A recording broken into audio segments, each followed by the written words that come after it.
Hey, this is Chris, Leacris Computers, wholly owned subsidiary of Leacris Enterprises. Anyway, just want to talk about my last big job. It was at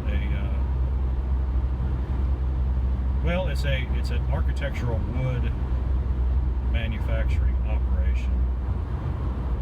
They make arches and things of that nature. Of course, they can make anything out of wood that you could want made, I'm sure, because they've got machinery. They've got a rather large building full of machinery that can do anything you want. It's all computer controlled. That's why they called me because everything is computer controlled, and the computer that controlled everything went down. And so I went over there. I went over there with a tad bit of reluctance, because what I expected to see was an ancient Windows XP machine that, running some proprietary program couldn't be gotten anymore. And I was half convinced myself it was a fruitless effort. But I got there and I was happy to see that the machine was a Windows 7 machine, probably made 2009, 2010, 11, something like that. And so I was pleased with that. Tried to turn it on. It turned on. It went to the login screen. You could log in, but then it wouldn't go any further. I tried. So the first thing is always the first step in troubleshooting. Well, let's see if we can get it to do anything in safe mode. So I went straight to hit F8 on the boot up, and went into safe mode with command prompt, and it did load that. Thank goodness. So that was a good sign. Then I tried to load Explorer EXE, which is the graphical user interface for Windows, and it would not load. It gave an error, and I can't remember what the name of the error was. It could find the file. It wasn't that it couldn't find the file. It's just that it could not load. And so I had a sneaking suspicion that there was a hard drive issue or two,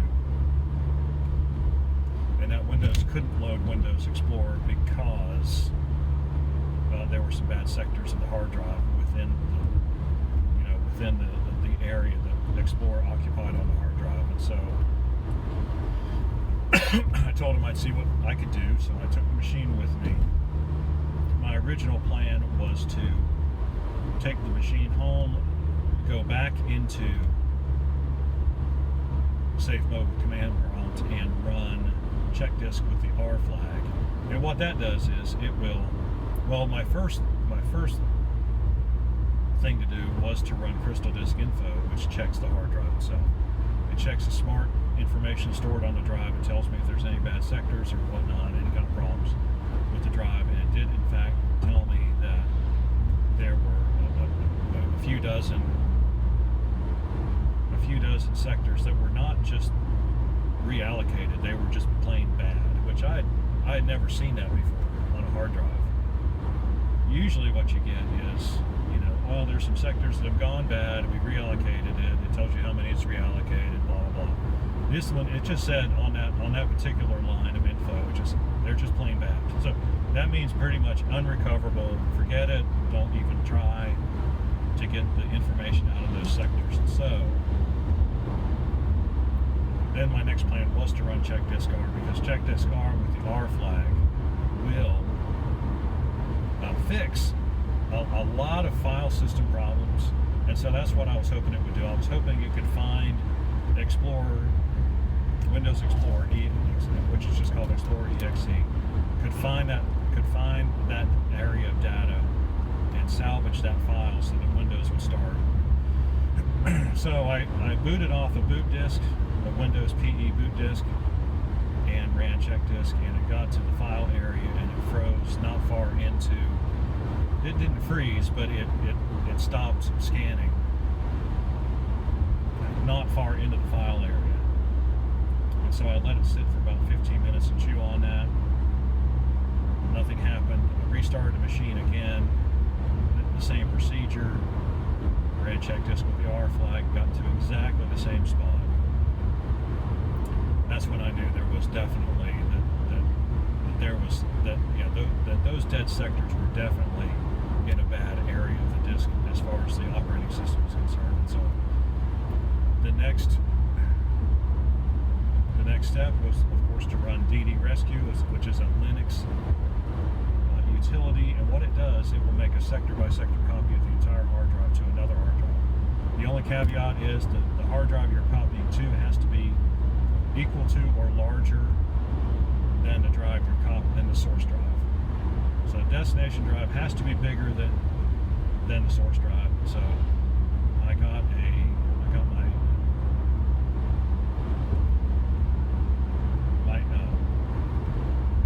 external hard drive holder, which can hold 2 drives. I put the original drive in one slot. I put the new drive in another slot.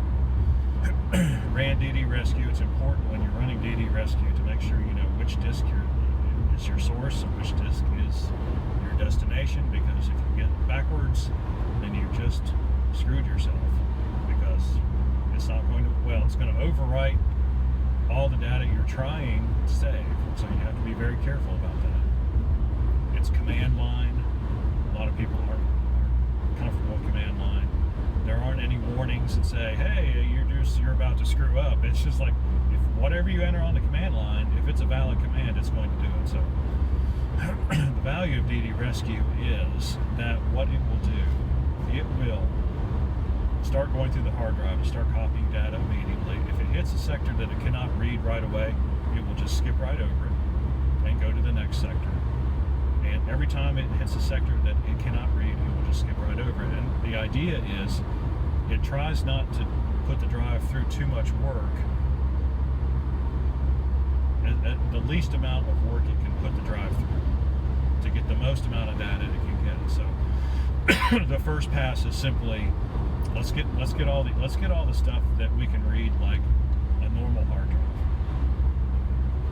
And then I had it set for 3 passes. So on the next pass, it starts where it ended and goes backwards through the drive.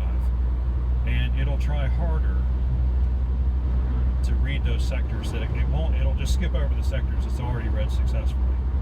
And when it comes to a sector that it couldn't read before, it'll try a little harder this time around and hopefully recover it. But it only tries for so long and then it quits and moves on to the next battle. And then when it gets to the end of that pass, it will go back through it again frontwards, and it will try even harder on that pass to get the sectors out.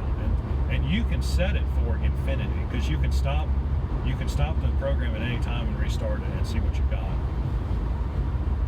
But usually three passes gets you what you're going to get. You know, unless it's super duper important, 3 passes is plenty. And so it got through the end of its little process, and out of 250 gigabytes, it had 20,000 bad sectors, which is not very many bad sectors. But it just goes to show you, it doesn't take very many bad sectors to screw up your operating system if it's in an important file, which these bad sectors were obviously in a very important place. Seeing as how Explorer EXE would not run. And so I took the destination drive, I put it into the machine, I started it up, and it still would not start. It still would start in command mode, safe mode with command prompt. And so I had one more bullet in my gun, as they might say.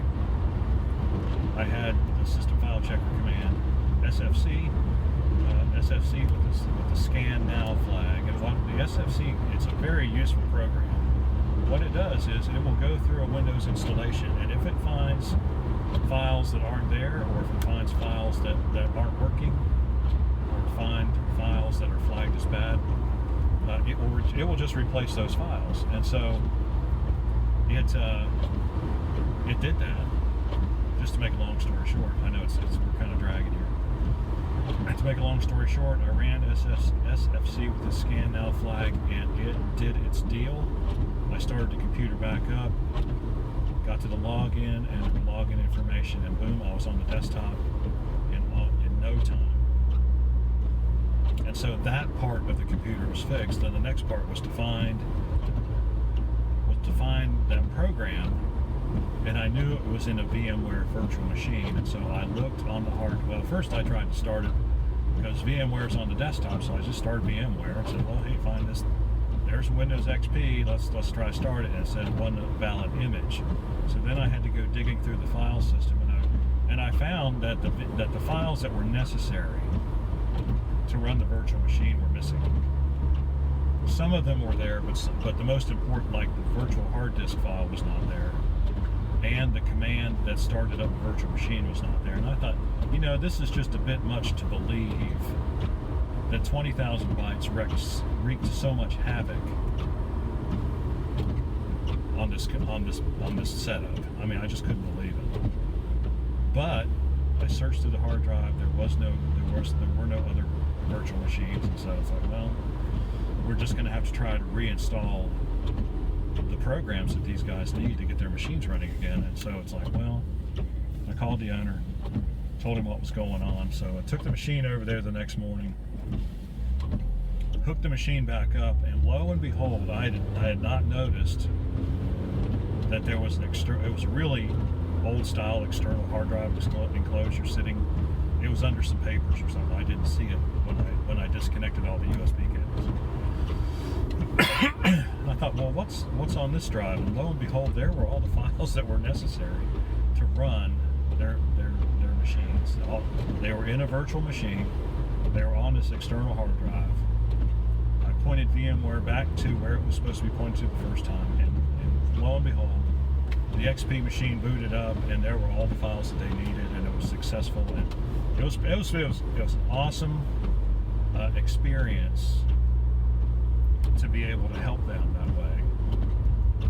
Because if it had come down to reloading those programs, I don't know that it could have even been done, because the program itself is 20 years old, and the guy who wrote it lives out in California, and it's not like it was off the shelf kind of. I mean, he wrote it from scratch. He was an NC State grad engineer, wrote it from scratch, and really, unfortunately, didn't provide much in the way of documentation or ease of installation. So that would have been tough. But just to be able to start that machine up with that external drive attached and have all those files be there where they were supposed to be.